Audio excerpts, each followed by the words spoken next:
오늘 함께 보실 하나님 말씀은 잠언 10장 22절 말씀입니다. 읽겠습니다. 여호와께서 주시는 복은 사람을 부하게 하고 근심을 겸하여 주지 아니하시느니라. 아멘. 오늘 말씀은 하나님께서 주시는 복이 어떤 것인지 우리에게 알려주고 있습니다. 이 말을 어떻게 들으실지는 잘 모르겠습니다만 물질적인 복을 기대하는 소위 기복신앙이라는 게 있잖아요. 그렇죠? 지금도 존재하고 어쩌면 우리의 신앙의 모습 가운데 그런 모습이 있을 수도 있죠. 그렇죠? 그러면서 이제 이게 분명히 잘못된 거긴 하니까 이거를 좀 경계하면서 성경에 나오는 이 복을 다 물질적인 복으로 해석하거나 설교하는 이런 양태를 좀 기피하는 분들도 있고 그렇습니다. 좀 반대하는 분들이 있는 거죠.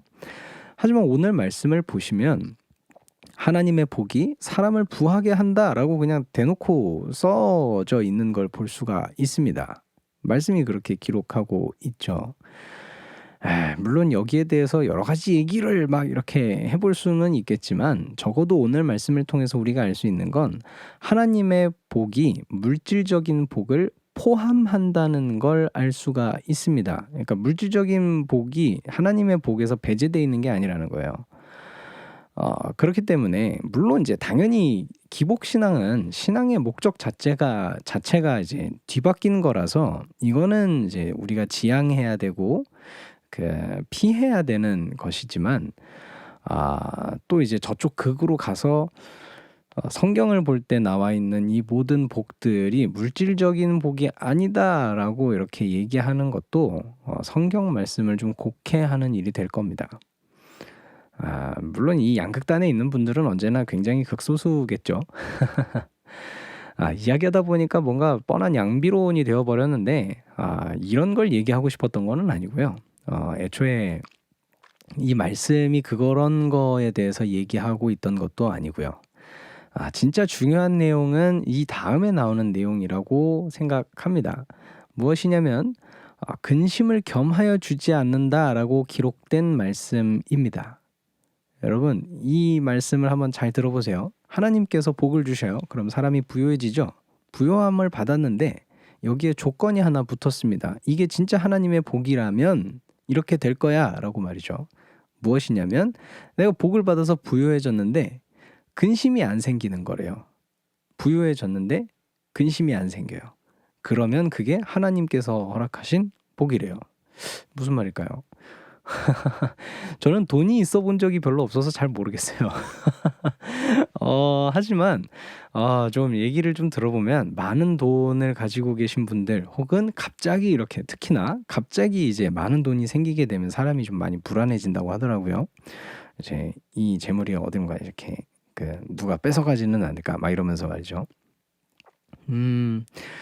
심지어 이게요, 뭔가 로또처럼 이렇게 행운으로 나에게 주어진 그런 거라던가 아니면은 이제 사기를 쳐서 이렇게 큰 돈이 생긴다거나 이제 그래서 불안해지는 거면 대충 이해는 되잖아요. 그런데 심지어 정당하게 내가 얻은 돈이라고 하더라도 돈이 많아지면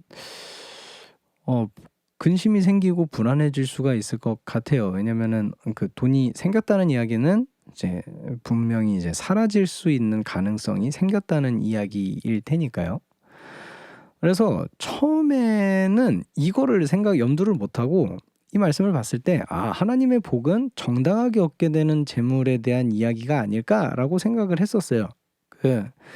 이제 내가 뭔가 악한 일을 해서 아니면 사기를 쳐서 아니면은 이제 뭔가 내가 그러니까 치팅을 한 거죠. 사람들을 속여서 내가 돈을 많이 벌게 되었으면은 이제 그게 언제 들통날지 모르게 되고 언제 빼앗길지 모르니까 불안해지니까 그런 이야기를 하고 있는 게 아닐까 요 생각을 했는데 이게 정당하게 받은 돈이라도 이렇게 되지 않을까? 충분히 그렇게 생각이 되어지는 거예요. 사람의 심리를 좀 생각해 보니까 그거는 또 아닌 것 같더라고요. 그러면 이게 도대체 어떤 말일까요? 좀 더 생각을 해봤습니다. 요 두 가지로 볼 수가 있는데 첫 번째는 요겁니다. 한번 잘 들어보세요. 하나님께서 복을 주시는 사람은 이미 이 사람 자체가 복을 받을 만한 사람이라는 겁니다. 이게 뭔 소리야? 이게 무슨 말이냐면 하나님 보시기에 복을 내려주고 싶을 만큼의 사람이라는 겁니다. 그 사람은 어떤 사람일까요? 애초에 이 사람은 재물에 얽매이는 사람이 아니라는 얘기겠죠. 그렇죠? 그렇기 때문에 하나님께서 이 사람한테 어떤 복을 주시고 어떤 재물을 이렇게 해서 이제 부유하게 만든다고 하더라도 이 부유한 것 자체가 이 사람한테는 별로 큰 일이 아닌 거예요. 연연하지를 않는 거죠. 그렇기 때문에 이 사람은 이거 뭐 생길 수도 있고 아닐 수도 있고가 되는 겁니다. 그러면 이 사람은 그 뭐 많은 재물 때문에 근심에 쌓이거나 이제 뭐 걱정이 많아지거나 그러지 않는, 이미 사람 자체가 그런 사람인 거겠죠.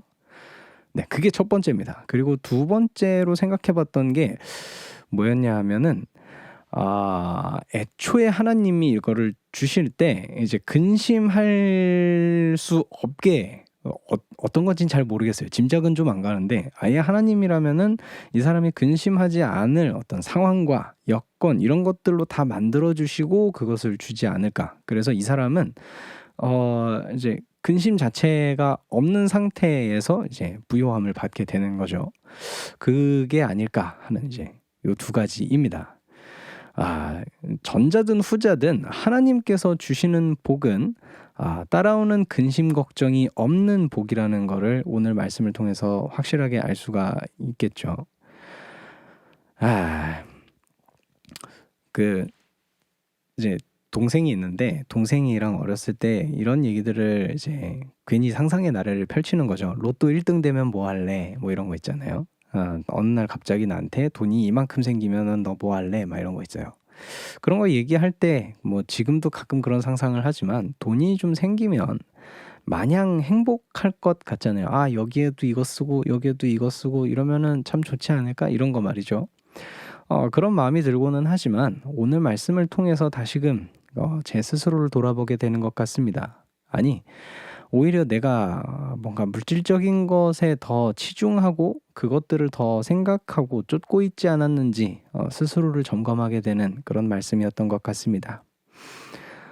오늘을 살아가면서, 아니 오늘이 아니라 미래를 살아가면서 만약 이렇게 재물이 나에게 생긴다고 하더라도 그 재물 때문에 근심하거나 걱정하지 않을 수 있는 제가 되기를 소망해 보며 오늘 말씀을 묵상해 봅니다.